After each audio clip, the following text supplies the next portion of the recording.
ನಾನು ವಿಜಯಲಕ್ಷ್ಮಿ ಶಿಬರೂರು. ಸ್ನೇಹಿತರೆ, ನಮ್ಮ ರಾಜ್ಯದಲ್ಲಿ ಶಿಕ್ಷಣ ಇಲಾಖೆ ಬದುಕಿದೆಯಾ ಅಥವಾ ಸತ್ತಿದೆಯಾ? ಅಲ್ಲ ರೀ, ರಾಜ್ಯದಲ್ಲಿ ಖಾಸಗಿ ಶಾಲೆಗಳು ಪೋಷಕರನ್ನ ಎಗ್ಗಿಲ್ಲದೆ ದರೋಡೆ ಮಾಡ್ತಿವೆ. ರಾಜಾರೋಷವಾಗಿ ಲಕ್ಷಾಂತರ ರೂಪಾಯಿ ಡೊನೇಷನ್ ಕೇಳ್ತಿವೆ. ಅಸಹಾಯಕ ಪೋಷಕರು ಡೊನೇಷನ್ ಕಟ್ಟಲು ಸಾಧ್ಯ ಆಗದೆ ತಮ್ಮ ಕಿಡ್ನಿಯನ್ನೇ ಮಾರಾಟ ಮಾಡಬೇಕಾದಂತ ದುಸ್ಥಿತಿ ಬಂದಿದೆ. ಆದರೂ ಕೂಡ ನಮ್ಮ ಶಿಕ್ಷಣ ಸಚಿವ ಸುಮ್ಮನೆ ಕೂತಿದ್ದಾರೆ. ಯಾಕೆ? ನಮ್ಮ ಸರ್ಕಾರ ಕೂಡ ಈ ಶಿಕ್ಷಣ ಮಾಫಿಯಾದಲ್ಲಿ ಭಾಗಿಯಾಗಿದೆಯಾ? ಖಾಸಗಿ ಶಾಲೆಗಳ ಲೂಟಿಯಲ್ಲಿ ಸರ್ಕಾರ ಕೂಡ ಪಾಲು ಪಡೀತಿದೆಯಾ? ಸರ್ಕಾರಿ ಶಾಲೆಗಳ ಕೊಲೆಯಲ್ಲಿ ಅಧಿಕಾರಿಗಳು ಸುಪಾರಿ ಪಡೆದಿದ್ದಾರಾ? ಈ ಎಲ್ಲ ರಹಸ್ಯನ ಬಯಲು ಮಾಡ್ತೀನಿ ಇವತ್ತಿನ ಕವರ್ ಸ್ಟೋರಿಯಲ್ಲಿ. ಸರ್ಕಾರನೇ ಸರಿ ಇಲ್ಲ ಮೊದಲಾಗಿ.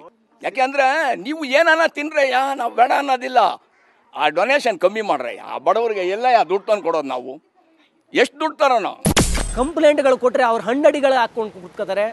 ಒಂದು ಕಂಪ್ಲೇಂಟು 9 ಕಡೆ CM ಇಂದ ಹಿಡಿದು ಶಿಕ್ಷಣ ಸಚಿವರಿಂದ ಪ್ರಧಾನ ಕಾರ್ಯದರ್ಶಿಗಳು, ಆಯುಕ್ತರು, ನಿರ್ದೇಶಕರು, ಉಪನಿರ್ದೇಶಕರು, BO ಆಫೀಸರು ಎಲ್ಲರಿಗೂ ಕಂಪ್ಲೇಂಟ್ ಕೊಟ್ಕೊಂಡ್ಬರ್ತೀವಿ. ಜನಸಾಮಾನ್ಯರುಗಳ ಫುಟ್ಬಾಲ್ ಮಾಡ್ಕೊಂಡು ಆಟ ಆಡೋದಾದರೆ ಇಂಥ ಸರ್ಕಾರ ಆಗಲಿ, ಇಂಥ ಇಲಾಖೆಗಳಲ್ಲಿ ಲಾಯಕ್ ಇಲಾಖೆಗಳು ಬೇಕಾಗಿಲ್ಲ ನಮಗೆ. ಮನೆಯೆಲ್ಲ ಮಾಡಿದ್ದಾರೆ. ಏನಂತ ಶಾಲೆಗಳಲ್ಲಿ ಇಷ್ಟೇ ಶುಲ್ಕ ನಿಗದಿ ಮಾಡಿದ್ದೀವಿ, ಆ ಶಾಲೆಗಳಲ್ಲಿ ಏನೇನಕ್ಕೆ ನಾವು ದುಡ್ಡು ತಗೊತಾ ಇದ್ದೀವಿ ಅನ್ನೋದನ್ನೆಲ್ಲ ಬೋರ್ಡಲ್ಲಿ ಹಾಕಬೇಕು ಅಂತಿದೆ. ಯಾವ ಶಾಲೆಯಲ್ಲಿ ಮಾಡಿದ್ದಾರೆ? ಯಾವ BO ಹೋಗಿ ನೋಡಿದ್ದಾನೆ? ಯಾವ DDP ನೋಡಿದ್ದಾನೆ? ಯಾವ ಕಮಿಷನರ್ ಹೋಗಿ ನೋಡಿದ್ದಾನೆ? ಅಲ್ಲಿ ಸರ್ಕಾರನ ಇದು? ಸರ್ಕಾರನ ಇದು? ಈ ಶಿಕ್ಷಣ ಇಲಾಖೆಗೆ ನೀವು ಕೊಡ್ತಾ ಇರ್ತಕ್ಕ ಮರ್ಯಾದೆನೇ ಇದು? ಮಕ್ಕಳ ವಿದ್ಯಾಭ್ಯಾಸದ ಬಗ್ಗೆ ಇರತಕ್ಕಂಥ ಒಂದು ಕಾಳಜಿ ಇದೆನಾ ನಿಮಗೆ? ಇದು ನಮ್ಮ ನಾಡಿನ ಪ್ರತಿಯೊಬ್ಬ ತಂದೆ ತಾಯಿಯ ಆಕ್ರೋಶ. ನಾವು 10,000 ತಿಂಗಳೆಲ್ಲ ದುಡಿಬೇಕು, ಅದನ್ನು ತಗೊಂಡೋಗಿ ಅವ್ರ ಬಾಯ್ಲಿ ಹಾಕ್ಬಿಡ್ಬೇಕು. ಎಲ್ಲಿಂದ ಹಾಕೋದು? ನಮ್ಮ ಹತ್ರ ದುಡ್ಡು ಇದ್ರೆ ತಾನೇ ಅವ್ರ ಬಾಯ್ಲಿ ಹಾಕೋಕ್ಕೆ. ಮಕ್ಕಳನ್ನ ಓದಿಸ್ಬೇಕು ನಿಜ. ಇವತ್ತು 1 ಫ್ಲೋರ್ ಇದ್ದಿದ್ದು ಖಾಸಗಿ ಸ್ಕೂಲು ಮುಂದಿನ ವರ್ಷಕ್ಕೆ 4 ಫ್ಲೋರ್ ಆಗುತ್ತೆ. ಎಲ್ಲಿಂದ ಬಂತು ದುಡ್ಡು? ಟೀಚರ್ಗೆ ಒಳ್ಳೆ ಸಂಬಳನೂ ಕೊಡೋದಿಲ್ಲ, ಹೌದಾ? ಮತ್ತೆ ಹಿಂಗಿರೋವಾಗ ನಾವು ಯಾವ ಕಡೆ ದುಡಿಯೋದು? ಪ್ರಾಥಮಿಕ ಶಿಕ್ಷಣ ವ್ಯವಸ್ಥೆ ಸಂಪೂರ್ಣ ಕೆಟ್ಟು ಹೋಗಿರೋದಕ್ಕೆ ವ್ಯಕ್ತಪಡಿಸ್ತಿರೋ ಹತಾಶಾ ಭಾವ.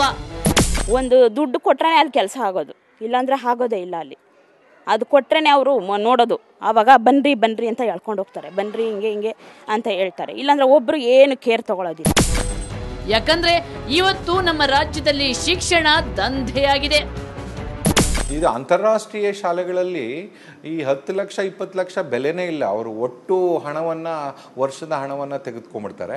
ಮತ್ತು ಇದು ಈ ಒಂದು ಏನು ರೋಗ ಇವತ್ತು ಸಣ್ಣ ಪುಟ್ಟ ಶಾಲೆಗಳಿಗೂ ಕೂಡ ಹಬ್ಬಿದೆ. ಯಾಕೆಂದರೆ ಅವರು ದೊಡ್ಡ ಶಾಲೆಗಳನ್ನು ನೋಡಿ ಅವರು ಅಷ್ಟು ಹಣ ಮಾಡ್ತಿರುವಾಗ ನಾನು ಯಾಕೆ ಒಂದಷ್ಟು ಹಣವನ್ನು ಮಾಡಬಾರ್ದು ಅಂತಕ್ಕಂಥ ಮನೋಭಾವ ಗಟ್ಟಿಯಾಗ್ತಾ ಇದೆ.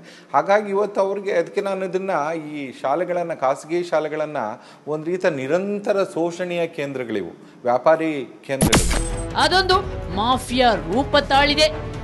ಈ ಶಿಕ್ಷಣ ಮಾಫಿಯಾ ಅನ್ನೋದೇನಿದೆ ಅಕ್ಷರಶಃ ಮಾಫಿಯಾ. ಗೂಂಡಾಗಳಿಟ್ಟಿರ್ತಾರೆ. ಪ್ರತಿ ಶಾಲೆಗಳು ಗೂಂಡಾಗಳಿದ್ದಾರೆ. ಜ್ಞಾನೋದಯ ಶಾಲೆಗೆ ಹೋದರೆ ನಾವು ಹೋಗಿ ಕೇಳಕ್ಕೆ ಹೋದರೆ ನಿಮ್ಮನ್ನು ಯಾರಿಗೆ ಬರ ಕೇಳಿದ್ದು ಒದ್ದು ಹೊರಗಡೆಗೆ ಹಾಕ್ತೀವಿ ಅಂತ ಹೇಳ್ತಾರೆ. ಸಾಮಾನ್ಯ ಜನ ಒಂದು ಹೊಸ್ಲು ತುಳಿಯೋಕ್ಕಾಗಲ್ಲ ಖಾಸಗಿ ಶಾಲೆ ಹೊಸ್ಲುಗಳನ್ನ. ಯಾಕೆ? ಏನು ಮಾಡ್ತಾ ಇದೆ ಸರ್ಕಾರ? ಖಾಸಗಿ ಶಾಲೆಗಳು ಹೆತ್ತವರನ್ನ ಲೂಟಿ ಹೊಡೆಯೋ ಕೇಂದ್ರಗಳಾಗಿವೆ. ಒಂದು ಬರಲ್ಲ. ಪ್ರತಿ ವರ್ಷ ಒಬ್ಬ ಪೋಷಕ ಮತ್ತು ಈ ಸಾರಿ ಸ್ಕೂಲ್ಗೆ ಹೋದ್ರೆ ಎಷ್ಟು ಅಮೌಂಟ್ ಕೇಳ್ತಾರಪ್ಪ, ಎಷ್ಟು ದುಡ್ಡು ಕೇಳ್ತಾರಪ್ಪ ಅನ್ನೋದು ಭಯ ಹುಟ್ಟುತ್ತೆ. ಆ ದುಡ್ಡು ಹೊಂಚೋದು ಹೆಂಗಪ್ಪ ಅಂತಾರೆ. ಅಕಸ್ಮಾತ್ ಅವ್ರ ಮನೇಲಿ 2 ಮಕ್ಳು ಇದ್ಬಿಟ್ರೆ ಅಂದರೆ ಅವ್ರ ಜೀವ ಹೋದಂಗೆ ಆಗುತ್ತೆ. ಪ್ರತಿ ವರ್ಷ ಎಷ್ಟೋ ಜನ ತಮ್ಮಲ್ಲಿ ಇರ್ತಕ್ಕಂಥ ಒಡವೆಗಳು ಕೂಡ ಮಾರ್ಕೊಂಡಿರೋರು ಇದ್ದಾರೆ. ಆ ಒಂದು ದುಸ್ಥಿತಿನ ತಂದಿರ್ತಕ್ಕಂಥದ್ದು ಸರ್ಕಾರ. ಆ ಜವಾಬ್ದಾರಿನ ಆ ಸರ್ಕಾರ ನಿಜವಾಗ್ಲೂ ವಹಿಸಬೇಕು. ಶಿಕ್ಷಣಕ್ಕಾಗಿ ಕಿಡ್ನಿ ಮಾರ್ತಿದ್ದಾರೆ. ಎಸ್, ಇದನ್ನ ದುರಂತ ಅನ್ಬೇಕೋ ನಮ್ಮ ದುರಾದೃಷ್ಟ ಅನ್ಬೇಕೋ ಗೊತ್ತಿಲ್ಲ. ಆದ್ರೆ ನಮ್ಮ ನಾಡಲ್ಲಿ ಮಕ್ಕಳಿಗೆ ಒಳ್ಳೆ ಶಿಕ್ಷಣ ಕೊಡೋ ಸಲುವಾಗಿ ಹೆತ್ತವರು ಕಿಡ್ನಿ ಮಾರಬೇಕಾದ ದುಸ್ಥಿತಿ ಬಂದಿದೆ. ಡೊನೇಷನ್ ಇಷ್ಟು ಕಟ್ಟಲೇಬೇಕು. 3 ಲಕ್ಷ 4 ಲಕ್ಷ 5 ಲಕ್ಷವರೆಗೂ ಡೊನೇಷನ್ ಕಲೆಕ್ಟ್ ಮಾಡ್ತಾರೆ. ಸಾಮಾನ್ಯ ಜನ 5,000 10,000 ಸಂಪಾದನೆ ಮಾಡೋರು ಇವತ್ತಿನ ದಿನ ಓದ್ಸೋಕ್ಕಾಗುತ್ತಾ? ಏನು ಮಾಡಬೇಕು? ಕಿಡ್ನಿಗಳು ಮಾರ್ಕೊಂಡು ಮಕ್ಕಳಿಗೆ ಡೊನೇಷನ್ ಕಟ್ಟಿರ್ತಕ್ಕಂಥ ಉದಾಹರಣೆಗಳಿದ್ದಾವೆ. ಅವ್ರ ಆರೋಗ್ಯಗಳನ್ನ ಹಾಳು ಮಾಡ್ಕೊಂಡು ಮಕ್ಕಳನ್ನ ಓದಿಸ್ಬೇಕು, ಏನಾರ ಮಾಡಿ ನಮ್ಮ ಮಕ್ಕಳನ್ನ ಎಜುಕೇಟೆಡ್ ಮಾಡಬೇಕು, ಅವ್ರನ್ನ ವಿದ್ಯಾವಂತರು ಮಾಡಬೇಕು ಅಂತ ಎಷ್ಟು ನರಕ ಯಾತನೆ ಅನುಭವಿಸ್ತಾ ಇದ್ದಾರೆ. ಖಾಸಗಿ ಶಾಲೆಗಳು ಬಡ ಮಧ್ಯಮ ವರ್ಗದವರನ್ನ ನಾಯಿಗಳಿಗಿಂತ ಕಡೆಯಾಗಿ ಟ್ರೀಟ್ ಮಾಡ್ತಿವೆ. ಖಾಸಗಿ ಶಾಲೆಯೇ ಏಕೆ?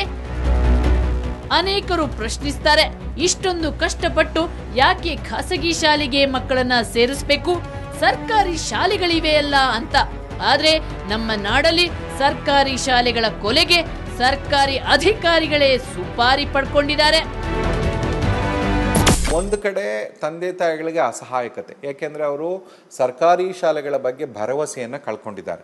ಆ ಭರವಸೆ ಕಳ್ಕೊಳ್ಳಿಕ್ಕೆ ಕಾರಣ ಏನಂತ ಹೇಳಿದ್ರೆ ಸರ್ಕಾರವೇ ಕಾರಣ. ಇವತ್ತು ಏನು ಸರ್ಕಾರಿ ಶಾಲೆಗಳನ್ನು ನಾವು ಸಬಲೀಕರಣ ಮಾಡಬೇಕಾಯಿತು, ಅಲ್ಲಿ ಮಾಡಲಿಕ್ಕೆ ಆಗ್ತಾ ಇಲ್ಲ. ಅನೇಕ ಸರ್ಕಾರಿ ಶಾಲೆಗಳಲ್ಲಿ ಇವತ್ತಿಗೂ ಕೂಡ 1ರಿಂದ 5ನೇ ತರಗತಿವರೆಗೆ 2 ಶಿಕ್ಷಕರು ಇರ್ತಾರೆ. 5 ತರಗತಿಗಳನ್ನ ಬೋಧಿಸಬೇಕು, 21 ವಿಷಯವನ್ನು ಕಲಿಸ್ಬೇಕು.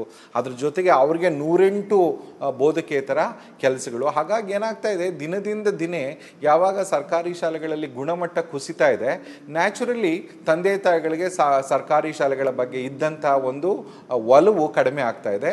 ಅವರು ಅನಿವಾರ್ಯವಾಗಿ ಖಾಸಗಿ ಶಾಲೆಗಳನ್ನು ಅವಲಂಬಿಸಬೇಕಾದಂಥ ಪರಿಸ್ಥಿತಿಯನ್ನು ಸರ್ಕಾರ ಬೇಕು ಅಂತ ಸೃಷ್ಟಿ ಮಾಡಿದೆ. ಭ್ರಷ್ಟ ಶಿಕ್ಷಣ ಅಧಿಕಾರಿಗಳು ಸರ್ಕಾರಿ ಶಾಲೆಗಳಿಗೆ ಯಾವುದೇ ಸೌಲಭ್ಯ ಒದಗಿಸದೆ ವ್ಯವಸ್ಥಿತವಾಗಿ ಕೊಲೆ ಮಾಡ್ತಿದ್ದಾರೆ.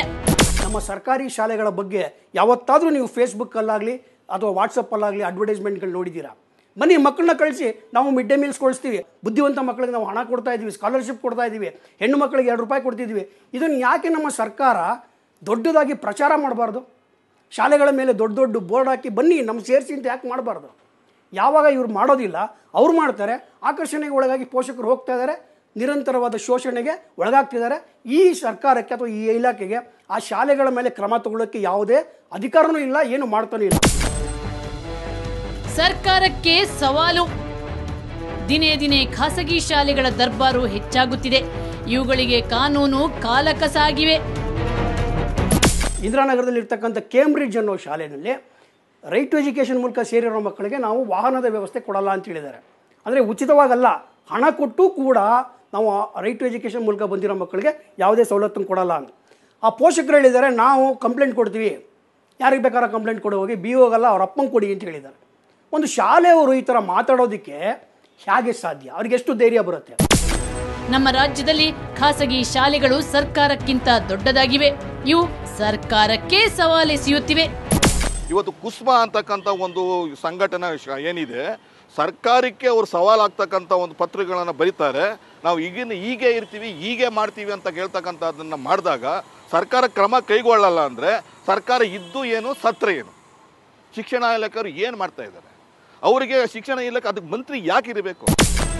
ಇಷ್ಟೊಂದು ದರ್ಪದಿಂದ ಮೆರೆಯುತ್ತಿರೋ ಖಾಸಗಿ ಶಾಲೆಗಳು ಅದ್ಯಾವ ಪರಿ ಪೋಷಕರನ್ನ ಲೂಟಿ ಹೊಡೆಯುತ್ತಿವೆ, ಯಾವ ಯಾವ ಶಾಲೆಗಳು ಕಾನೂನು ಬಾಹಿರವಾಗಿ ಎಷ್ಟೆಷ್ಟು ಡೊನೇಷನ್ ಸಂಗ್ರಹಿಸುತ್ತಿವೆ ಅನ್ನೋದನ್ನ ಸಾಕ್ಷಿ ಸಮೇತ ನಮ್ಮ ಶಿಕ್ಷಣ ಇಲಾಖೆಗೆ ತೋರಿಸಲು ಸುವರ್ಣ ನ್ಯೂಸ್ನ ಕವರ್ ಸ್ಟೋರಿ ತಂಡ ನಿರ್ಧರಿಸಿತು. ಅದಕ್ಕಾಗಿ ಅಡ್ಮಿಷನ್ ಕೇಳೋ ರೀತಿಯಲ್ಲಿ ಹೆತ್ತವರ ವೇಷ ಧರಿಸಿ ನಾನಾ ಶಾಲೆಗಳಿಗೆ ಭೇಟಿ ಕೊಟ್ಟು ಆಗ ಬಯಲಾಗಿದ್ದು ಮಾತ್ರ ಭಯಾನಕ ಸತ್ಯ.